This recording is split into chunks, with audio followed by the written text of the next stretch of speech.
नाजरीन, Islamabad high court में आज होने वाली जो समाअत है इमरान खान को हस्पताल में मुंतकिली के हवाले से, तो उस सिलसिले में हुकूमत के वकील ने एक ऐसा बयान दे दिया जो आने वाले दिनों में पूरी सियासत का रुख बदल सकता है। दूसरी तरफ इमरान खान के वकला की टीम में एक ऐसी एंट्री हुई है जिसने कराची से लेकर खैबर तक सारे हलकों को चौंका दिया है। जी हाँ, वो नाम है एतजाज अहसन का।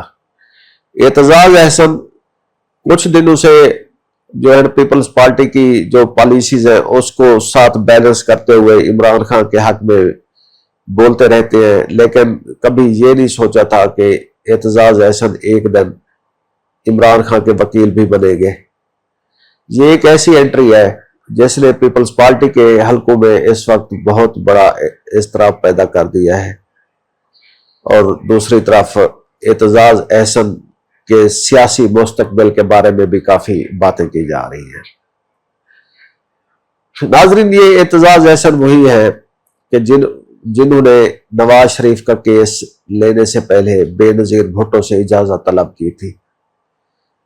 1999 में जब परवेज मुशर्रफ ने मार्शल लॉ लगाया तो उसके बाद बेनजीर भुट्टो पहले एग्जाइल में थी, आसिफ अली जरदारी कैद में थे। उन दिनों एतजाज अहसन सिर्फ आसिफ अली जरदारी के केसेस लड़ा करते थे।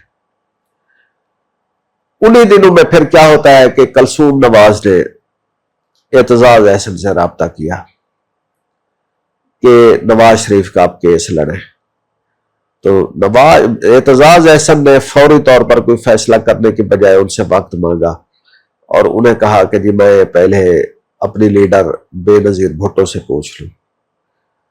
फिर जब उन्होंने बेनजीर भुट्टो को फोन किया और उन्हें बताया तो मोहतरमा ने इस पे कोई एतराज नहीं किया, बल्कि उन्हें कहा कि आपको उसका केस लड़ना चाहिए। और ये भी बताया कि रात मैंने नवाज शरीफ को ख्वाब में देखा तो वो सलाखों के पीछे से था और वो अपने बाजू निकाल के वो अपने हेल्प के लिए लोगों को बुला रहा था।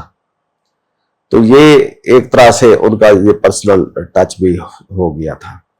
अब वही एतजाज अहसन इमरान खान के वकील बनकर सामने आ गए हैं। अदालत में उन्होंने पहले दिन ही बड़े जोरदार तरीके से एंट्री दी।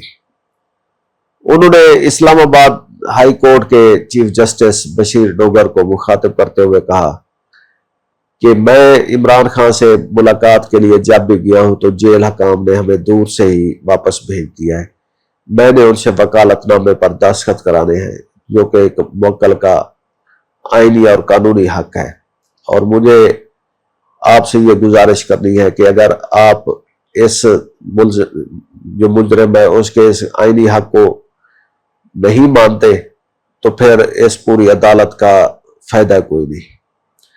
जिस पर जज साहब ने कहा कि नहीं, ये नहीं हो सकता कि अगर इधर से कोई डॉक्यूमेंट जाए और वो जेल हुकाम उन तक ना पहुंच जाए।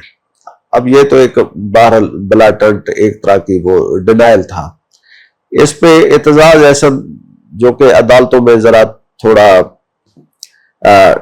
डिप्लोमेटिक और थोड़ा सबमिसिव और थोड़ा एग्रेसिव बैलेंस्ड होकर चलते हैं, तो उन्होंने कहा कि मुझे आपकी अदालत पर पूरा एतमाद है और उम्मीद है कि आप मुलजम के साथ इंसाफ करेंगे। आज जब ये उधर समाअत हो रही है तो उसमें डॉक्टर बाबर अमान, वो भी इमरान खान के वकील हैं, वो अदालत में पेश हुए। तो अब केस वही है कि इमरान खान को इलाज के लिए हॉस्पिटल में मुंतकिल किया जाए।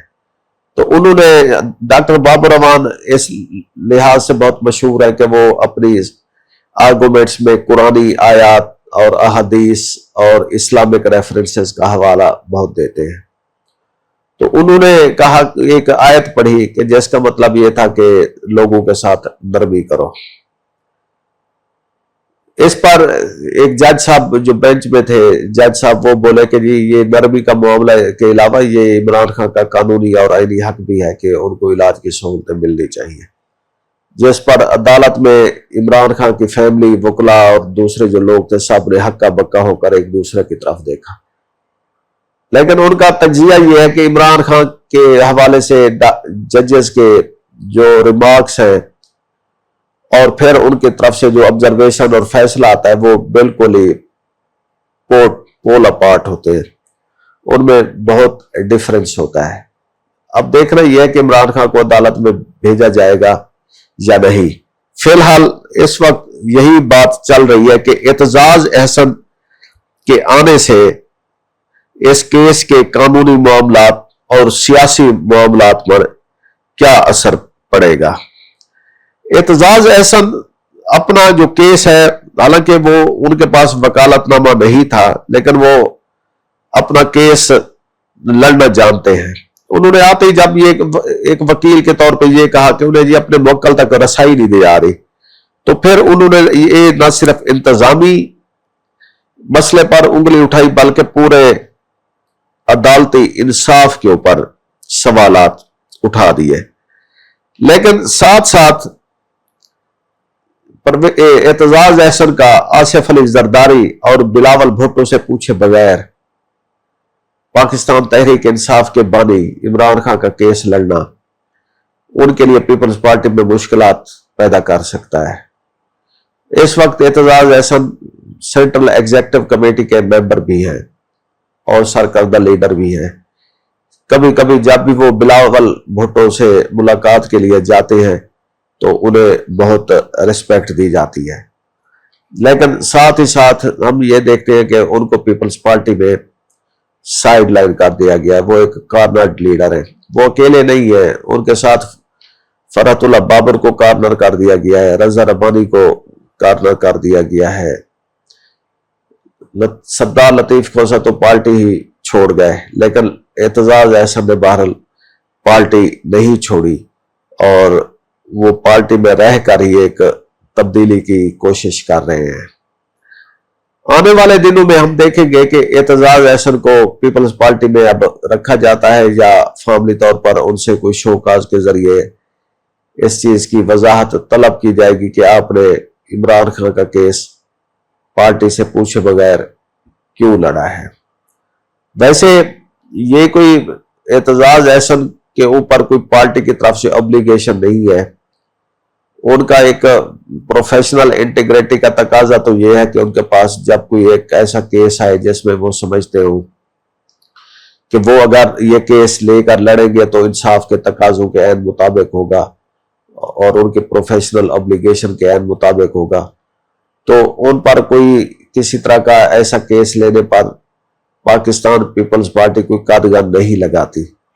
لیکن یہ اب اعتزاز احسن نے ہی ایک بیرومیٹر سیٹ کیا تھا کہ جب انہوں نے نواز شریف کا کیس لینے سے پہلے اپنے لیڈر بے نظیر بھٹو سے پوچھا تھا کہ میں اس کیس کو لوں یا نہ لوں، تو وہاں سے پھر ایک طرح کی وہ جو ہے انہوں نے خود ہی اپنے سٹینڈرڈ سیٹ کر دیے۔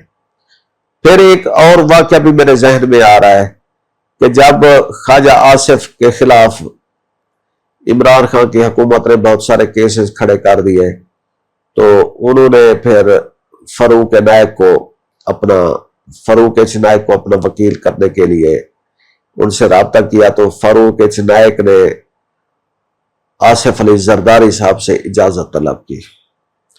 تو اس کا مطلب یہ ہے کہ ہم دیکھتے ہیں کہ ایک پارٹی کے وکلاء جو ہے وہ دوسری پارٹی کے لیڈرز کے کیس لینے سے پہلے اپنی پارٹی سے NOC لیتے ہیں۔ اعتزاز احسن نے اب کوئی NOC نہیں لیا، ابھی تک وہ پیپلز پارٹی کی قیادت یا پالیسیوں پر براہ راست تنقید کرنے سے بھی گریزاں کرتے رہے ہیں، اپنے آپ کو وہ پیپلز پارٹی ہی کہلواتے ہیں، لیکن ساتھ ساتھ انہوں نے یہ اب کیس لے کر ایک ریڈ لائن بریچ کی ہے، تو دیکھتے ہیں کہ ان کا پاکستان پیپلز پارٹی میں اب کتنا سٹے رہے گا۔ اسی بات کے ساتھ ہمیں اجازت دیجیے، خدا حافظ۔